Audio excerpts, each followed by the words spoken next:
manusia telah berbuat dosa dan telah kehilangan kemuliaan Allah. Dan upah dosa adalah maut. Dalam Roma pasal 6 ayat yang ke-23. Apa artinya maut? Maut itu artinya kebinasaan yang kekal. Artinya orang yang berbuat dosa pasti mengalami kebinasaan yang kekal, kematian yang kekal.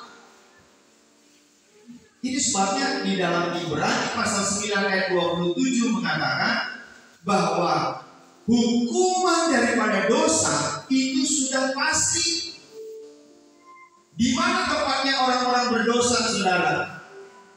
Wahyu pasal 21 ayat yang ke-8 mengatakan semua orang yang tidak percaya, semua sundal, semua tukang sihir, semua pembohong, semua penyembah berhala akan mendapatkan upahnya, api belerang yang menyala-nyala.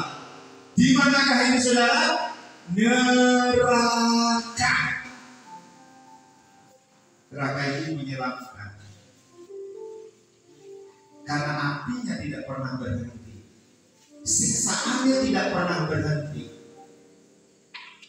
Neraka adalah tempat kematian yang kekal, kebinasaan yang kekal. Itu sebabnya jangan sampai kita masuk neraka. Yang mau masuk surga katakan amin.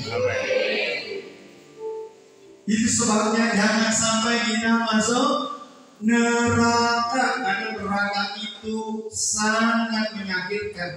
Siksaan yang tiada berhenti karena dia kematian yang kekal.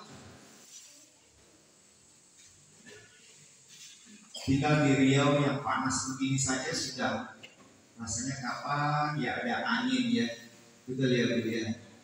Kapan ada sejuknya ya, kapan ada hujannya ya. Tinggal di Riau ini aja udah panas, apalagi dalam api neraka.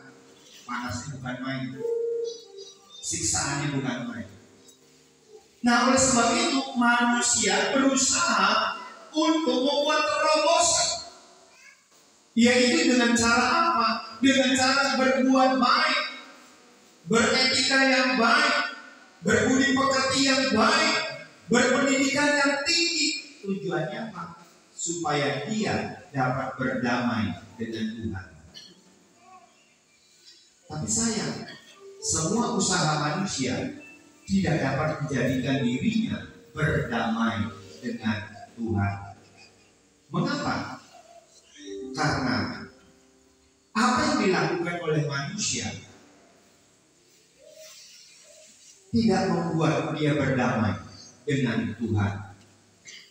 Saudara dikasih oleh Tuhan, Efesus 2 8 dan 9 mengatakan, karena kasih karunia kamu diselamatkan oleh iman. Itu bukan hasil usaha, itu bukan hasil pekerjaan. Jangan ada orang yang memegahkan diri. Artinya apa? Usaha manusia itu gagal untuk berdamai dengan Tuhan. Saya mau tanya, berbuat baik kan saudara?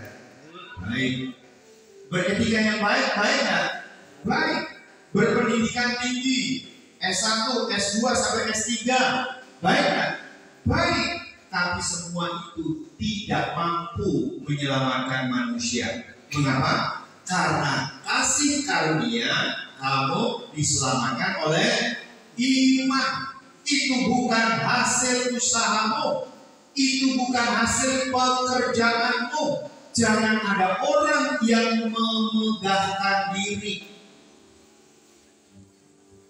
Inisiatif berdamai dengan Tuhan bukan dari manusia, tapi dari Tuhan yang mau berdamai dengan manusia.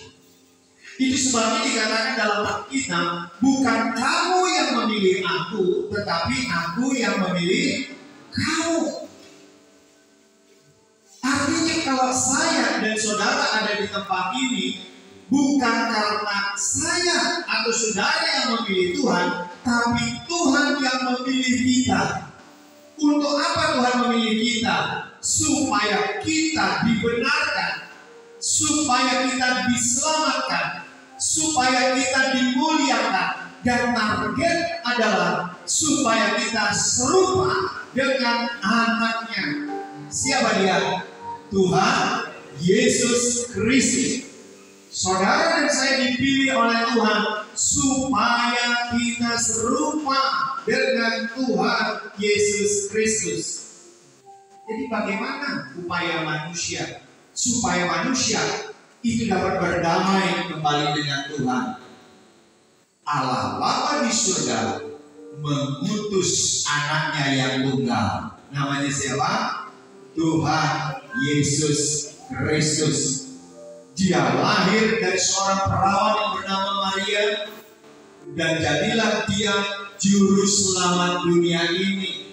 Jadilah dia Mesias, juru selamat dunia ini. Kenapa? Karena Allah Bapa melihat semua upaya manusia berdamai dengan Allah itu tidak akan pernah berhasil. Mengapa tidak pernah berhasil?